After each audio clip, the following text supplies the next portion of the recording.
ನಮಸ್ಕಾರ ವೀಕ್ಷಕರೇ, ಮನಸ್ಪರ್ಶ ಯೂಟ್ಯೂಬ್ ಚಾನಲ್ಗೆ ಸ್ವಾಗತ. ಆತ್ಮೀಯರೇ, ನೀವಿನ್ನೂ ನಮ್ಮ ಚಾನಲ್ಗೆ ಸಬ್ಸ್ಕ್ರೈಬ್ ಆಗಿಲ್ಲ ಅಂತಂದ್ರೆ ದಯಮಾಡಿ ಸಬ್ಸ್ಕ್ರೈಬ್ ಮಾಡಿ, ಹಾಗೆ ಶೇರ್ ಮಾಡಿ ಅಂತ ಕೇಳ್ಕೊಳ್ತಾ, ಇವತ್ತು ನಾವು ಒಂದು ಬಹಳ ಮುಖ್ಯವಾದಂತಹ ವಿಚಾರದ ಬಗ್ಗೆ ಮಾತಾಡ್ಲಿಕ್ಕೆ ಹೊರಟಿದ್ದೇನೆ. ಸೊ ಏನಪ್ಪಾ ಅದು ಅಂತಂದ್ರೆ, SSLC ಹಾಗೆ PUC ನಂತರ ಮುಂದೆ ಏನು ಅನ್ನೋದು ಎಲ್ಲಾ ವಿದ್ಯಾರ್ಥಿಗಳಲ್ಲೂ ಕಾಡುವಂತ ಒಂದು ದೊಡ್ಡ ಪ್ರಶ್ನೆ. ಯಾಕೆ ಅಂತಂದ್ರೆ SSLC ವರೆಗೂ ನಾವು ಮುಂದೆ ಏನ್ ಆಯ್ಕೆ ಮಾಡ್ಬೇಕು ಅನ್ನೋ ಯಾವುದೇ ರೀತಿಯಾದಂತಹ ಚಾಯ್ಸ್ ಇರೋದಿಲ್ಲ. ಸೊ ಹಾಗಾಗಿ SSLC ಅಥವಾ PUC ನಂತರ ಅನೇಕ ರೀತಿಯಾದಂತಹ ಕೋರ್ಸ್ಗಳಿರ್ತವೆ. ಆ ಕೋರ್ಸ್ಗಳನ್ನ ಯಾವ ಆಧಾರದ ಮೇಲೆ ನಾವು ಆಯ್ಕೆ ಮಾಡಬೇಕು, ಯಾವೆಲ್ಲ ಆಧಾರಗಳ ಮೇಲೆ ನಾವು ಆಯ್ಕೆ ಮಾಡಿದ್ರೆ ನಮ್ಗೆ ಒಳ್ಳೆಯ ಜೀವನ ರೂಪಿಸ್ಕೊಳ್ಳಿಕ್ಕೆ ಸಹಕಾರಿಯಾಗತ್ತೆ, ಹಾಗೆ ನನ್ನ ವೃತ್ತಿಯನ್ನ ನಿರ್ಧಾರ ಮಾಡೋದು ಹೇಗೆ ಅನ್ನೋ ವಿಚಾರಗಳ ಬಗ್ಗೆ ಇವತ್ತು ನಾವು ಮಾತಾಡ್ತಾ ಹೋಗೋಣ. ಹೌದು, SSLC ಹಾಗೆ PUC ನಂತರ ಮುಂದೆ ಏನು, what next after SSLC and PUC ಅಂತ ನೋಡೋದಾದ್ರೆ, ಬಹಳಷ್ಟು ಮಂದಿ ನಮ್ಮ ಸುತ್ತಮುತ್ತ ಇರ್ಬೋದು ಅಥವಾ ನಮ್ಮ ನೆರೆಹೊರೆ ಇರ್ಬೋದು, ಹಾಗೆ ನಮ್ಮ ಸಂಬಂಧಿಕರುಗಳಲ್ಲಿ ಇರ್ಬೋದು, ಸೊ ಹೇಗೆ ವೃತ್ತಿಯನ್ನ ಚಾಯ್ಸ್ ಮಾಡ್ತಾ ಇದ್ದೇವೆ ನಾವು ಅಂತಂದ್ರೆ, ಮಗುವಿನ ಒಂದು ಫಲಿತಾಂಶ ಏನಿದೆ, ಫಲಿತಾಂಶ ಆಧಾರದ ಮೇಲೆ ನಾವು ವೃತ್ತಿಯನ್ನ ನಿರ್ಧಾರ ಮಾಡ್ಲಿಕ್ಕೆ ಹೊರಟಿದ್ದೇವೆ. ಖಂಡಿತವಾಗಿಯೂ ಅದು ಒಂದೇ ಮಾನದಂಡವನ್ನ ನಾವು ಇಟ್ಕೊಳ್ಳೋದ್ರಿಂದ ಮುಂಬರುವ ದಿನಗಳಲ್ಲಿ ಆ ವಿದ್ಯಾರ್ಥಿ ತನ್ನ ವೃತ್ತಿ ರಂಗದಲ್ಲಿ, ತನ್ನ ವೃತ್ತಿ ಬದುಕಿನಲ್ಲಿ ಯಶಸ್ಸನ್ನ ಕಾಣ್ಲಿಕ್ಕೆ ಖಂಡಿತವಾಗಿಯೂ ಕಷ್ಟ ಆಗುತ್ತೆ ಅಂದ್ರೆ ತಪ್ಪಾಗ್ಲಾರ್ದು. ಯಾಕೆ ಅಂತ ನೋಡಿದ್ರೆ, ಬಹುಶಃ ನೀವು ನಮ್ಮ ಒಂದು ವಾತಾವರಣದಲ್ಲಿ ವೃತ್ತಿಪರರನ್ನ ಗಮನಿಸಿದಾಗ ಯಾವುದೋ ಒಬ್ಬ ವ್ಯಕ್ತಿ ಅವನು ಓದಿದ್ದಂತಹ ಕೆಲವೊಂದು ಕೋರ್ಸ್ಗಳೇ ಬೇರೆ, ಆದ್ರೆ ಅವನು ಕೆಲಸ ಮಾಡ್ತಿರುವಂತಹ ರಂಗನೆ ಬೇರೆ ಆಗಿರುತ್ತೆ. ಎಷ್ಟೋ ಸಂದರ್ಭದಲ್ಲಿ ನೋಡಿದ್ರೆ ಯಾರಿಗೂ ಜಾಬ್ ಸ್ಯಾಟಿಸ್ಫ್ಯಾಕ್ಷನ್ಸ್ ಅಂತ ಇರೋದಿಲ್ಲ, ಅಂದ್ರೆ ವೃತ್ತಿ ತೃಪ್ತಿಯಾಗಿ ಇರೋದಿಲ್ಲ. ಯಾವುದೋ ಒಂದು ಕೊರಗಿರುತ್ತೆ ಅವ್ರಿಗೆ, ಅವ್ರ ಸಿಕ್ಕಿರ್ತಕ್ಕಂತ ಕೆಲಸದಲ್ಲಿ ಗಮನ ಇರೋದಿಲ್ಲ, ಅಥವಾ ಗಮನ ಇದ್ರೂ ಕೂಡ ತೃಪ್ತಿ ಇರೋದಿಲ್ಲ, ತೃಪ್ತಿ ಇದ್ರೂ ಕೂಡ ಅವರ ಬಯಕೆಗಳು ಈಡೇರಿಸ್ಕೊಳ್ಳಿಕ್ಕೆ ಆಗ್ತಿರೋದಿಲ್ಲ. ಸೊ ಹಾಗಾಗಿ ಒಂದು ವೃತ್ತಿ ಅನ್ನೋದು ಬರೀ ಮನುಷ್ಯನಿಗೆ ಜೀವನವನ್ನು ಕಂಡುಕೊಳ್ಳಿಕ್ಕೆ ಒಂದು ಹಾದಿ ಮಾತ್ರ ಅಲ್ಲ, ಅವನ ಜೀವನವನ್ನ ರೂಪಿಸ್ಲಿಕ್ಕೆ, ಅವನ ವ್ಯಕ್ತಿತ್ವವನ್ನ ರೂಪಿಸ್ಲಿಕ್ಕೆ, ಹಾಗೆ ಸಮಾಜದಲ್ಲಿ ಒಂದು ಐಡೆಂಟಿಟಿ, ಒಂದು ಗುರುತವನ್ನ ಕೊಡುವಂತಹ ಒಂದು ರಂಗ ಅಂತ ಹೇಳಿದ್ರೆ ತಪ್ಪಾಗ್ಲಾರ್ದು. ಹಾಗಾಗಿ ವೃತ್ತಿ ನಮ್ಮ ಜೀವನದಲ್ಲಿ ಬಹಳಷ್ಟು ಮುಖ್ಯವಾದ ಪಾತ್ರವನ್ನು ವಹಿಸುತ್ತೆ. ಸೊ ಹಾಗಾಗಿ ಇಂತಹ ವೃತ್ತಿಯನ್ನ ಆಯ್ಕೆ ಮಾಡಬೇಕಾದಂತ ಸಂದರ್ಭದಲ್ಲಿ ಪ್ರತಿಯೊಬ್ಬ ವಿದ್ಯಾರ್ಥಿಗಳು ಸಹ ಜಾಗರೂಕತೆಯಿಂದ ಆಯ್ಕೆ ಮಾಡುವಂಥದ್ದು ಬಹಳ ಮುಖ್ಯ ಆಗುತ್ತೆ. ಬಹುಶಃ ನೀವು ನೋಡಿರ್ತೀರಿ, ಇತ್ತೀಚಿನ ದಿನಗಳಲ್ಲಿ ಅನೇಕ ಕೋರ್ಸ್ಗಳು ಮುಚ್ಚಿ ಹೋಗಿದ್ದಾವೆ, ಹೊಸ ಹೊಸ ಕೋರ್ಸ್ಗಳು ಬರ್ತಿದ್ದಾವೆ. ಸೊ ನಮ್ಗೆಲ್ರಿಗೂ ಗೊತ್ತಿದೆ, 10th ನಂತರ ನೋಡ್ಬೇಕು ಅಂದ್ರೆ ಸುಮಾರು ಅವಕಾಶಗಳಿದಾವೆ.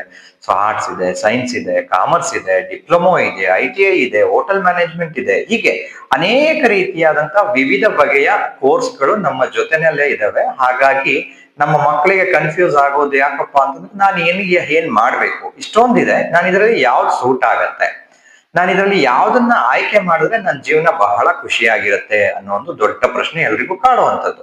ಹಾಗೆ ಪೋಷಕರಲ್ಲೂ ಸಹ ಇಷ್ಟೊಂದು ಕೋರ್ಸ್ಗಳಿದೆ, ನನ್ನ ಮಗು ಅಥವಾ ನನ್ನ ಮಗಳನ್ನ ಯಾವ ಕೋರ್ಸಿಗೆ ಸೇರಿಸಿದ್ರೆ ಅವ್ರ ಭವಿಷ್ಯ ಉಜ್ವಲವಾಗಿರುತ್ತೆ ಅನ್ನೋದ್ರ ಬಗ್ಗೆ ನಾವು ಬಹಳಷ್ಟು ತಲೆ ಕೆಡಿಸ್ಕೊಂಡಿರ್ತೇವೆ. ಸೊ ಹಾಗಾಗಿ ಇವತ್ತು ಈ ಒಂದು ನಮ್ಮ ವೃತ್ತಿಗೆ ಅನುಗುಣವಾಗಿ ಕೋರ್ಸ್ಗಳ ಆಯ್ಕೆಯನ್ನು ಹೇಗೆ ಮಾಡಬೇಕು ಅನ್ನೋ ವಿಚಾರವಾಗಿ ನಾವೆಲ್ಲರೂ ಇವತ್ತು ಮಾತಾಡಕ್ ಹೊರಟಿದ್ದೇವೆ. ಅದನ್ನ ತಿಳ್ಕೊಳ್ತಾ ಹೋಗೋಣ. ಸೊ ಹಾಗಾದ್ರೆ ಹೇಗೆ ವೃತ್ತಿಯನ್ನ ಆಯ್ಕೆ ಮಾಡೋದು ಹೇಗೆ, ಕೋರ್ಸ್ಗಳನ್ನ ಆಯ್ಕೆ ಮಾಡೋದು ಹೇಗೆ? ಬಹುಶಃ ನಮ್ಮ ಪ್ಯಾಟರ್ನ್ ಹೇಗಿರುತ್ತೆ ಅಂತಂದ್ರೆ, ಮಕ್ಕಳ ಒಂದು ಫಲಿತಾಂಶದ ಆಧಾರದ ಮೇಲೆ, ಬಹುಶಃ ಮಗು ಒಂದು 80%, 90% ತೆಗೆದಿದ್ದಾನೆ ಅಂದ್ರೆ, ಮಗು ಸೈನ್ಸ್ ಮಾಡ್ಲಿಕ್ಕೆ ಕೇಪಬಲ್ ಇದೆ, ಹಾಗಾಗಿ ಸೈನ್ಸ್ ಜಾಯಿನ್ ಮಾಡಿ. ಬಹುಶಃ ಅದೇ ಮಗು ಒಂದು 60 to 70% ಏನಾದ್ರು ತೆಗೆದಿದೆ ಅಂದ್ರೆ, ಸೈನ್ಸ್ ಬೇಡ, ಕಷ್ಟ ಆಗ್ಬೋದು, ಸೊ ನೀವು ಕಾಮರ್ಸ್ ಜಾಯಿನ್ ಮಾಡಿ. ಸೊ ಅದೇ ಮಗು ಏನಾದ್ರು ಒಂದು 50 to below 50 ತಗೊಂಡಿದ್ದಾರೆ ಅಂತಂದ್ರೆ, ಅವ್ರಿಗೆ ಹೇಳೋದು ಏನಂದ್ರೆ, ನೀವು ಆರ್ಟ್ಸ್ ತಗೊಳ್ಳಿ ಅಥವಾ ಬೇರೆ ಯಾವ್ದಾದ್ರು ಕೋರ್ಸ್ ಮಾಡಿ ಅಂತ ಹೇಳಿ ಸಜೆಸ್ಟ್ ಮಾಡುವಂತ ಬಹಳಷ್ಟು ಮಂದಿಯನ್ನ ನಾವು ನೋಡಿದ್ದೇವೆ. ನಾವೆಲ್ಲರೂ ಕೂಡ ಮಾರ್ಕ್ಸ್ ಗಳ ಮೇಲೆ ಆಧಾರವಾಗಿದ್ದೇವೆ. ಅಂದ್ರೆ ನಿಜವಾಗಿಯೂ ಆ ಮಗು ಮಾರ್ಕ್ಸ್ ಗಳ ಆಧಾರದ ಮೇಲೆ ನಾವು ವೃತ್ತಿಯನ್ನ ಆಯ್ಕೆ ಮಾಡಿದ್ರೆ ಮಗು ಖುಷಿಯಿಂದ ಕೆಲಸ ಮಾಡ್ತದ, ತನ್ನ 35-40 ವರ್ಷಗಳ ಜೀವನವನ್ನ ಖುಷಿಯಿಂದ ಕಳೀಲಿಕ್ಕೆ ಆಗತ್ತಾ ಅಂತ ನೋಡೋದಾದ್ರೆ ಖಂಡಿತವಾಗಿಯೂ ಇಲ್ಲ. ಇವತ್ತಿನ ದಿನಮಾನಗಳಲ್ಲಿ ಬಹಳಷ್ಟು ಅವಕಾಶಗಳಿದಾವೆ. ನಮ್ಮ ವೃತ್ತಿಯ ತಕ್ಕ ಹಾಗೆ ಅನೇಕ ಹೊಸ ಹೊಸ ಕೆಲಸಗಳು ಹುಟ್ಕೊಳ್ತಿದಾವೆ, ಹೊಸ ಹೊಸ ಕೋರ್ಸ್ಗಳು ಹುಟ್ಕೊಳ್ತಿದಾವೆ. ಟೆಕ್ನಾಲಜಿ ಮತ್ತೆ ವಿಜ್ಞಾನ ಬೆಳವಣಿಗೆ ಆಗ್ತಾ ಆಗ್ತಾ ಅನೇಕ ರೀತಿಯಾದಂತಹ ಆವಿಷ್ಕಾರಗಳಿಂದ ಅನೇಕ ಕೆಲಸಗಳು ಮುಚ್ಚಿ ಹೋಗ್ತಿದಾವೆ, ಹೊಸ ಹೊಸ ಕೆಲಸಗಳು ಹುಟ್ಕೊಳ್ತಿದಾವೆ. ಇಂತಹ ಸಂದರ್ಭಗಳಲ್ಲಿ ಇಷ್ಟೊಂದು ವೆರೈಟೀಸ್ ಆಫ್ ಆಯ್ಕೆಗಳಿದಾವೆ. ಹಾಗಾದ್ರೆ ನನಗೆ ಸೂಟ್ ಆಗುವಂತಹ ಕೆಲವೊಂದು ಕೋರ್ಸ್ಗಳನ್ನ ಆಯ್ಕೆ ಮಾಡೋದು ಹೇಗೆ ಅನ್ನೋದು ಬಹಳ ಮುಖ್ಯ ಆಗತ್ತೆ. ಮಕ್ಕಳಲ್ಲಿ ನಾವು ನೋಡಿರ್ತೇವೆ, ಏನ್ ಮಾಡ್ತೀನಿ ಅಂದ್ರೆ ಫಸ್ಟ್ ನಾನು 10th ಮಾಡ್ತೀನಿ, ಆಮೇಲೆ ಡಿಸೈಡ್ ಮಾಡ್ತೀನಿ, ಅಥವಾ PUC ಮಾಡ್ತೇನೆ ಆಮೇಲೆ ಡಿಸೈಡ್ ಮಾಡ್ತೀನಿ. ಸೊ ಅಂದ್ರೆ ನಾವು 10th ಆದ್ಮೇಲೆ PUC ಯಾವ್ದೋ ಒಂದು ತಗೊಳ್ತೀವಿ, ಸೈನ್ಸೋ ಆರ್ಟ್ಸೋ ಕಾಮರ್ಸೋ ಯಾವ್ದೋ ಒಂದು ತಗೊಳ್ತೀವಿ, ನಂತರ ನೋಡೋಣ ಅದು ಪಾಸ್ ಆದ್ಮೇಲೆ ಏನೋ ಒಂದು ಡಿಸೈಡ್ ಮಾಡೋಣ. ಸೊ PUC ಆದ್ಮೇಲೆ ಏನ್ ಮಾಡ್ತೀನಿ ಅಂದ್ರೆ ಡಿಗ್ರಿ ಮಾಡಾದ್ಮೇಲೆ ಡಿಸೈಡ್ ಮಾಡ್ತೀನಿ ಅಂತ ಕೆಲವರು ಹೇಳ್ತಾರೆ. ಕೆಲವರು ಡಿಗ್ರಿ ಆದ್ಮೇಲೆ ಕೇಳಿದ್ರೆ ನೋಡೋಣ ಯಾವ ಕೆಲಸ ಸಿಗುತ್ತೋ ಅದಕ್ಕೆ ಹೋಗ್ತೀವಿ ಅಂತ. ಅಂದ್ರೆ ಎಷ್ಟೋ ಮಕ್ಕಳಲ್ಲಿ ಇವತ್ತು ಒಂದು ಮೂಲ ಪರಿಕಲ್ಪನೆನೇ ಇರೋದಿಲ್ಲ. ಯಾಕೆ ಒಂದು ವೃತ್ತಿ ಅಂತ ಬಂದಾಗ ಒಂದು ಮೊದಲೇ ನಮಗೆ ಕಲ್ಪನೆ ಇರಬೇಕಾಗ್ತದೆ ಅಂತಂದ್ರೆ, ಬಹುಶಃ ನಾವು ಒಂದು ಎಕ್ಸಾಂಪಲ್ ಕೊಡೋದಾದ್ರೆ, ನಾವೆಲ್ಲರೂ ಯಾವ್ದೋ ಊರಿಗೆ ಹೋಗ್ಬೇಕು ಅಂತ ಡಿಸೈಡ್ ಮಾಡಿದೀವಿ ಅಂತಂದ್ರೆ ನಾವೊಂದು ಬಸ್ ಸ್ಟಾಪ್ಗೆ ಹೋಗ್ತೀವಿ. ಬಸ್ ಸ್ಟಾಪ್ ಗಳಲ್ಲಿ ಸುಮಾರು ಬಸ್ಗಳು ಬರ್ತವೆ ಹೋಗ್ತವೆ. ನಾವು ಯಾವ ಊರಿಗೆ ಹೋಗ್ಬೇಕು ಅಂತ ಹೇಳಿ ಡಿಸೈಡೇ ಮಾಡಿಲ್ಲ ಅಂತಂದ್ರೆ ನಾವು ಯಾವ ಬಸ್ ಇಟ್ಕೊಂಡು ನಾವು ಊರಿಗೆ ಹೋಗ್ಲಿಕ್ಕೆ ಸಾಧ್ಯತೆ ಇದೆ? ಪ್ಲಾಟ್ಫಾರ್ಮ್ ಗಳಲ್ಲಿ ಬೇರೆ ಬೇರೆ ಊರಿಗೆ ಹೋಗುವಂತ ಬಸ್ಗಳು ಬರ್ತಾನೆ ಇರುತ್ತೆ, ಹೋಗ್ತಾನೆ ಇರುತ್ತೆ. ನಾನು ಇದೇ ಊರಿಗೆ ಹೋಗ್ಬೇಕು ಅಂತ ಡಿಸೈಡ್ ಮಾಡಿಲ್ಲ ಅಂತಂದ್ರೆ ನಾನು ಯಾವ ಬಸ್ ಹತ್ಕೊಳ್ಳಿ, ಯಾವ ಬಸ್ ಹತ್ಕೊಂಡು ನಾನು ಪ್ರಯಾಣ ಮಾಡ್ಲಿ ಅಂತಂದ್ರೆ ಖಂಡಿತವಾಗಿಯೂ ಕಷ್ಟ ಸಾಧ್ಯ ಅಂದ್ರೆ ತಪ್ಪಾಗ್ಲಾರ್ದು. ಯಾಕೆ ಅಂತಂದ್ರೆ ನಾನು ನಿರ್ಧಾರನೆ ಮಾಡದೆ ಹೇಗೆ ನಾನು ಬಸ್ ಹತ್ಲಿಕ್ಕೆ ಸಾಧ್ಯ, ದಾರಿಯನ್ನ ಹೇಗೆ ತಲುಪಲಿಕ್ಕೆ ಸಾಧ್ಯ? ಸೊ ಹಾಗೆ ವಿದ್ಯಾರ್ಥಿಗಳು ಮೊದಲು ಆಯ್ಕೆ ಮಾಡಬೇಕಾಗಿರುವಂತದ್ದು, ನೀವು ಇಷ್ಟಪಡುವಂತಹ ಕೆಲಸ ಯಾವುದು, ಯಾವ ಕೆಲಸದಲ್ಲಿ ನಿಮ್ಮನ್ನ ನೀವು ನೋಡ್ಕೊಳ್ಳಿಕ್ಕೆ ಇಷ್ಟಪಡ್ತೀರಿ, ಆ ಕೆಲಸಕ್ಕೆ ಹೋಗೋದ್ರಿಂದ ನಿಮ್ಮ ಎಕ್ಸ್ಪೆಕ್ಟೇಷನ್ಸ್ ರೀಚ್ ಆಗ್ತದಾ ಇಲ್ವಾ ಅನ್ನೋದನ್ನ ನಾವು ಮೊದಲು ಗಮನಿಸ್ಬೇಕಾಗತ್ತೆ. ಆದ್ರೆ ನಾವು ಬಹಳಷ್ಟು ಮಂದಿ ಮಾಡೋ ದೊಡ್ಡ ತಪ್ಪೇನಪ್ಪಾ ಅಂತಂದ್ರೆ, ನಾವು ಫಸ್ಟ್ ಚಾಯ್ಸ್ ಮಾಡುವಂತದ್ದು ಕೋರ್ಸ್ ಗಳನ್ನ ಚಾಯ್ಸ್ ಮಾಡ್ತೀವಿ. ಆ ಕೋರ್ಸ್ ಗಳನ್ನ ಚಾಯ್ಸ್ ಮಾಡಿ ನಾವೇನಾದ್ರೂ ವೃತ್ತಿನ ಹುಡ್ಕೊಳ್ತೀವಿ ಅಂತ ಹೋದ್ರೆ ಖಂಡಿತವಾಗಿಯೂ ನಮ್ಮ ಆಸೆಗಳಿಗೆ ಆಸಕ್ತಿಗಳಿಗೆ ಅನುಗುಣವಾಗಿರ್ತಕ್ಕಂತಹ ಕೆಲಸ ಸಿಗೋದಂತೂ ಅಕ್ಷರಶಃ ಕಷ್ಟ ಸಾಧ್ಯ. ಸೊ ಹಾಗಾಗಿ ನಮ್ಮ ವಿದ್ಯಾರ್ಥಿಗಳು ಮೊದಲು ಮಾಡ್ಬೇಕಾಗಿರೋ ಕೆಲಸ ಏನಪ್ಪಾ ಅಂತಂದ್ರೆ, ನನಗೆ ಸರಿ ಹೊಂದುವಂತ ಕೆಲಸ ಯಾವುದು. ನಾವು ಹೇಗೆ ಊರುಗಳಿಗೆ ಹೋಗ್ಬೇಕಾದ್ರೆ ಊರ್ಗ್ ಹೋಗೋದನ್ನ ಫಸ್ಟ್ ಡಿಸೈಡ್ ಮಾಡ್ತೀನಿ. ನಾನು ಬೆಂಗಳೂರಿಗೆ ಹೋಗ್ಬೇಕಾ, ಮೈಸೂರ್ಗೆ ಹೋಗ್ಬೇಕಾ, ಮಂಗಳೂರ್ಗೆ ಹೋಗ್ಬೇಕಾ, ಧಾರವಾಡ ಹೋಗ್ಬೇಕಾ, ಈ ತರ ನಾನು ಕೆಲವೊಂದು ಊರುಗಳನ್ನ ಡಿಸೈಡ್ ಮಾಡಿದ್ರೆ ಅದಕ್ಕನುಗುಣವಾಗಿ ನಾನು ಏನ್ ಮಾಡ್ತೀನಿ, ಬಸ್ ಸ್ಟಾಪ್ ಹೋದಾಗ ಆ ಬಸ್ ಹತ್ರ ವೇಟ್ ಮಾಡ್ತೀನಿ, ಬಂದಾಗ ಹತ್ಕೊಂತೇನೆ ಹೋಗ್ತೀನಿ. ಒಂದ್ ವೇಳೆ ಬಸ್ ಇಲ್ಲ ಅಂತಂದ್ರೆ ಬೇರೆ ಟ್ರಾನ್ಸ್ಪೋರ್ಟ್ ಮೋಡ್ ಏನಾದ್ರು ಇದೆಯಾ, ಟ್ರೈನ್ ಇದೆಯಾ ಅಥವಾ ಕಾರ್ಗಳಿದೆಯಾ ಅಥವಾ ಬೇರೆ ಬೇರೆ ರೀತಿಯ ವಿಧಾನದಿಂದನಾದ್ರೂ ನನ್ನ ಗುರಿಯನ್ನ ತಲುಪಲಿಕ್ಕೆ ನಾನು ಅವಶ್ಯಕತೆ ಇರುವಂತ ಸೌಕರ್ಯಗಳನ್ನ ಸಿದ್ಧತೆ ಮಾಡ್ಕೊಳ್ತೀನಿ. ಒಂದ್ ವೇಳೆ ನನಗೆ ಕಲ್ಪನೆನೇ ಇಲ್ಲ ಅಂದ್ರೆ ನಾನು ಯಾವ ರೀತಿ ಸಿದ್ಧತೆ ಮಾಡ್ಕೊಳ್ಳೋಕ್ ಸಾಧ್ಯ, ನಾನು ಯಾವ ಊರಿಗೆ ಹೋಗೋಕ್ ಸಾಧ್ಯ ಅನ್ನೋದು ಎಷ್ಟು ಸತ್ಯವೋ ಹಾಗೆ ಮೊದಲು ವಿದ್ಯಾರ್ಥಿಗಳಾದಂತವರು 10th ಅಥವಾ PUC ಮುಗಿಸಿದಂತ ವಿದ್ಯಾರ್ಥಿಗಳು ಮೊದಲು ಡಿಸೈಡ್ ಮಾಡ್ಬೇಕಾಗಿರೋದು, ನನ್ನ ಜೀವನಕ್ಕೆ ನಾನು ಆಯ್ಕೆ ಮಾಡಿಕೊಳ್ಳಬೇಕಾದಂತಹ ಕೆಲಸ ಯಾವುದು, ನಾನು ಏನ್ ಕೆಲಸ ಮಾಡಿದ್ರೆ ನಾನು ತುಂಬಾ ಖುಷಿಯಾಗಿರ್ತೀನಿ ಅನ್ನೋದನ್ನ ಫಸ್ಟ್ ಆಯ್ಕೆ ಮಾಡ್ಕೋಬೇಕಾಗತ್ತೆ. ಇಲ್ಲಿ ಸಾವಿರಾರು ಕೆಲಸಗಳಿದೆ, ಸಾವಿರಾರು ಅವಕಾಶಗಳಿದೆ ನಮ್ಮ ಮುಂದೆ. ಹಾಗಾದ್ರೆ ನನಗೆ ಸರಿ ಹೊಂದುವಂತಹ ಅವಕಾಶ ಯಾವುದು ಅಂತ ಗುರುತಿಸ್ಕೊಳ್ಳೋದು ಹೇಗೆ ಅನ್ನೋ ವಿಚಾರವಾಗಿ ನಾವಿವತ್ತು ಮಾತಾಡ್ತಾ ಹೋಗೋಣ. ಆದ್ಮೇಲೆ ನೀವೆಲ್ಲರೂ ಗಮನಿಸಿ, ನಮಗೆ ಕೆಲಸದಿಂದ ನಾವು ಎಕ್ಸ್ಪೆಕ್ಟ್ ಮಾಡುವಂತದ್ದೇನು? ಒಂದು ಹಣ ಇರ್ಬೋದು, ಅಥವಾ ತೃಪ್ತಿ ಇರ್ಬೋದು, ಗೌರವ ಇರ್ಬೋದು, ಅಧಿಕಾರ ಇರ್ಬೋದು. ಸೊ ಹಾಗೆ ಅದ್ರ ಜೊತೆನಲ್ಲಿ ಸ್ಯಾಟಿಸ್ಫ್ಯಾಕ್ಷನ್, ತೃಪ್ತಿ ಅನ್ನೋದು ಕೂಡ ತುಂಬಾ ಬೇಕಾಗತ್ತೆ. ಸೊ ಹಾಗಾಗಿ ಈ ಎಲ್ಲಾ ಆಯಾಮಗಳನ್ನ ಹುಡುಕ್ತಾ ಹೋಗ್ತೀವಿ. ನೀವೆಲ್ಲರೂ ಬಹಳಷ್ಟು ಸೂಕ್ಷ್ಮವಾಗಿ ಗಮನಿಸಬೇಕಾಗಿರುವಂತ ವಿಚಾರ ಅಂತಂದ್ರೆ, ಎಲ್ಲಾ ಕೆಲಸದಲ್ಲಿ ಎಲ್ಲಾ ಒಂದು ಅವಶ್ಯಕತೆಗಳು ಪೂರೈಕೆ ಆಗುವಂತದ್ದು ಬಹಳಷ್ಟು ಕಡಿಮೆ. ಕೆಲವೊಂದು ಕೆಲಸಗಳು ನಮ್ಗೆ ತೃಪ್ತಿ ಕೊಡ್ತವೆ, ಹೆಚ್ಚಿನ ದುಡ್ಡು ಕೊಡೋದಿಲ್ಲ. ಇನ್ನು ಕೆಲವೊಂದು ಕೆಲಸಗಳು ತೃಪ್ತಿನೂ ಕೊಡ್ತವೆ, ದುಡ್ಡು ಕೊಡ್ತವೆ, ಸೆಕ್ಯೂರಿಟಿ ಇರೋದಿಲ್ಲ. ಯಾವಾಗ ಬೇಕಾದ್ರೂ ನಮ್ಮನ್ನ ಕೆಲಸದಿಂದ ತೆಗೆದಾಕ್ಬಹುದು.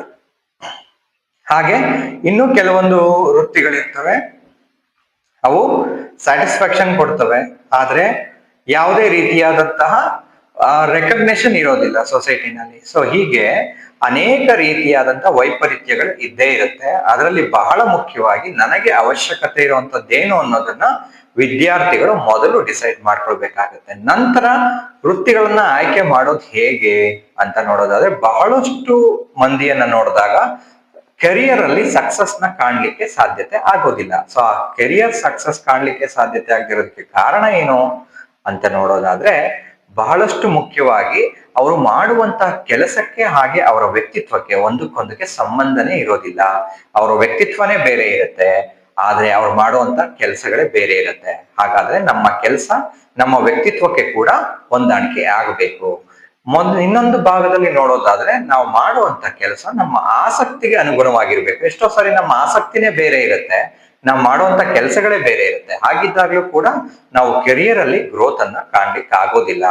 ಮೂರನೆಯದಾಗಿ ನೋಡೋದಾದ್ರೆ ಆಸಕ್ತಿ ಮತ್ತೆ ವ್ಯಕ್ತಿತ್ವ, ಈ ಎರಡೂ ಅಭಿಪ್ರಾಯಗಳ ಜೊತೆಯಲ್ಲೇನೆ ಈಗ ನನ್ನ ಸಾಮರ್ಥ್ಯ ಏನಿದೆ, ನಾನು ಚೆನ್ನಾಗಿ ಹಾಡಬಲ್ಲೆ, ನಾನು ಚೆನ್ನಾಗಿ ಬರೀಬಲ್ಲೆ, ನಾನು ಚೆನ್ನಾಗಿ ಕೆಲವೊಂದು ಕಾರ್ಯಗಳನ್ನ ಮಾಡಬಲ್ಲೆ ಅಂತ ಸಾಮರ್ಥ್ಯ ಇಂಡಿವಿಜುವಲ್ ಆಗಿ ನಮ್ಮದೇ ಆದಂತ ಕೆಲವೊಂದು ಸಾಮರ್ಥ್ಯಗಳಿರುತ್ತೆ.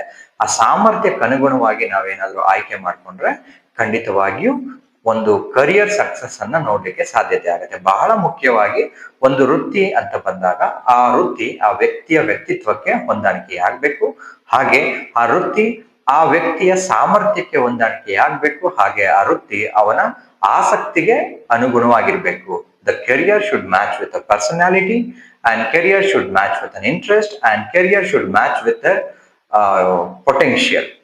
ಸೊ ಈ ಮೂರು ಅಂಶಗಳನ್ನ ನಾವು ಸರಿಯಾದ ರೀತಿಯಲ್ಲಿ ಮ್ಯಾಚ್ ಮಾಡ್ಕೊಂಡಾಗ ಮಾತ್ರ ಒಂದು ಒಳ್ಳೆಯ ಕರಿಯರ್ ಅನ್ನ ರೂಪಿಸ್ಕೊಳ್ಳಿಕ್ಕೆ ಸಾಧ್ಯತೆ ಆಗುತ್ತೆ. ಇಲ್ಲವಾದ್ರೆ ಖಂಡಿತವಾಗಿಯೂ ಒಬ್ಬ ವ್ಯಕ್ತಿ ಕರಿಯರ್ ಸಕ್ಸಸ್ ಅನ್ನ ಕಾಣುವಂಥದ್ದು ತುಂಬಾ ಕಡಿಮೆ ಆಗುತ್ತೆ. ಇವತ್ತು ಇಷ್ಟೊಂದು ಕೋರ್ಸ್ಗಳಿದೆ. ಮೊದಲು ಕೋರ್ಸ್ಗಳ ಆಯ್ಕೆಗಿಂತ ಮುಂಚೆ ನಾವು ಏನು ಕೆಲಸವನ್ನ ಮಾಡ್ಬೇಕು, ಆ ಕೆಲಸ ನನ್ನ ವ್ಯಕ್ತಿತ್ವಕ್ಕೆ ಮ್ಯಾಚ್ ಆಗುತ್ತಾ ಇಲ್ವಾ, ಆ ಕೆಲಸ ನನ್ನ ಸಾಮರ್ಥ್ಯಕ್ಕೆ ಮ್ಯಾಚ್ ಆಗುತ್ತಾ ಇಲ್ವಾ, ಆ ಕೆಲಸ ನನ್ನ ಕೌಶಲ್ಯಗಳಿಗೆ, ನನ್ನ ಸ್ಕಿಲ್ಸ್ ಗಳಿಗೆ ಮ್ಯಾಚ್ ಆಗುತ್ತಾ ಇಲ್ವಾ ಅನ್ನೋದನ್ನ ನೋಡ್ಬೇಕು. ಒಂದು ವೇಳೆ ನಾವು ಈ ಮೂರು ಆಸ್ಪೆಕ್ಟ್ ಅಲ್ಲಿ ಥಿಂಕ್ ಮಾಡಿ ಸರಿಯಾದಂತ ನಿರ್ಧಾರಗಳನ್ನ ತಗೊಂಡ್ರೆ ಖಂಡಿತವಾಗಿಯೂ ಯಾವುದೇ ಒಬ್ಬ ವಿದ್ಯಾರ್ಥಿ ತನ್ನ ಯಶಸ್ಸನ್ನ ಗಳಿಸೋದ್ರಲ್ಲಿ ಖಂಡಿತವಾಗಿಯೂ ಯಾವುದೇ ರೀತಿಯಾದಂತಹ ಡೌಟ್ ಇಲ್ಲ.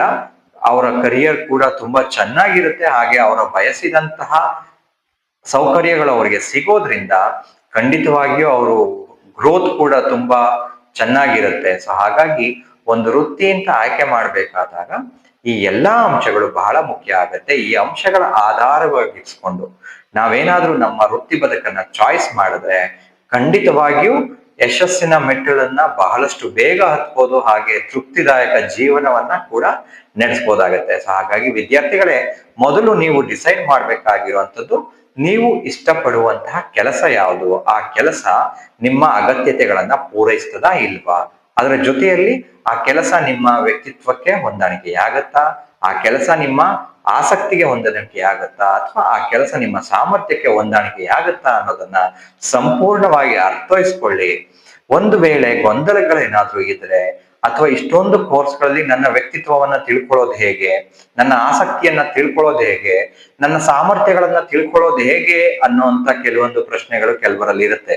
ಸೊ ಅಂಥವ್ರು ಕೆಲವೊಂದು ಟೆಸ್ಟ್ಗಳು ಬರುತ್ತೆ. ಆ ಟೆಸ್ಟ್ಗಳ ಮುಖಾಂತರ ಅವರು ತಮ್ಮಲ್ಲಿರ್ತಕ್ಕಂಥ ವ್ಯಕ್ತಿತ್ವ ಯಾವುದು, ತಮ್ಮಲ್ಲಿರ್ತಕ್ಕಂಥ ಸ್ಕಿಲ್ ಯಾವುದು, ತಮ್ಮಲ್ಲಿರ್ತಕ್ಕಂಥ ಸಾಮರ್ಥ್ಯ ಯಾವುದು ಅಂತ ಗುರುತಿಸ್ಕೊಂಡು ಅದರ ಆಧಾರವಾಗಿ ವೃತ್ತಿಯನ್ನ ಚಾಯ್ಸ್ ಮಾಡಿದ್ರೆ ಖಂಡಿತವಾಗಿಯೂ ತಮ್ಮ ಜೀವನ ಖುಷಿಕರವಾಗಿರುತ್ತೆ, ಹಾಗೆ ತುಂಬಾ ಸಂತೋಷದಾಯಕವಾಗಿರುತ್ತೆ ಅಂತ ಹೇಳ್ತಾ ಈ ಒಂದು ವಿಡಿಯೋವನ್ನ ಮುಕ್ತಾಯ ಮಾಡ್ತಿದ್ದೇನೆ. ಮುಂದಿನ ದಿನಗಳಲ್ಲಿ ಕೆಲವೊಂದು ವ್ಯಕ್ತಿತ್ವದ ಆಯಾಮಗಳಿರ್ಬೋದು, ಕೆಲಸದಲ್ಲಿ ಯಾವೆಲ್ಲ ವ್ಯಕ್ತಿತ್ವಗಳು ತುಂಬಾ ಇಂಪಾರ್ಟೆಂಟ್ ರೋಲ್ಸ್ ಅನ್ನ ಬಳಸ್ತವೆ ಅನ್ನೋ ವಿಚಾರವಾಗಿ ಮಾತಾಡೋಣ. ಹಾಗೆ SSLC PUC ನಂತರ ಏನೆಲ್ಲ ವೇರಿಯಸ್ ಆಪ್ಷನ್ಸ್ ಇದೆ, ಯಾವೆಲ್ಲ ರಂಗದಲ್ಲಿ ಹೋದ್ರೆ ನಮ್ಮ ಭವಿಷ್ಯ ತುಂಬಾ ಚೆನ್ನಾಗಿರುತ್ತೆ ಅನ್ನೋ ವಿಚಾರವನ್ನ ಮುಂಬರುವ ವಿಡಿಯೋಗಳಲ್ಲಿ ಮಾತಾಡ್ತಾ ಹೋಗೋಣ.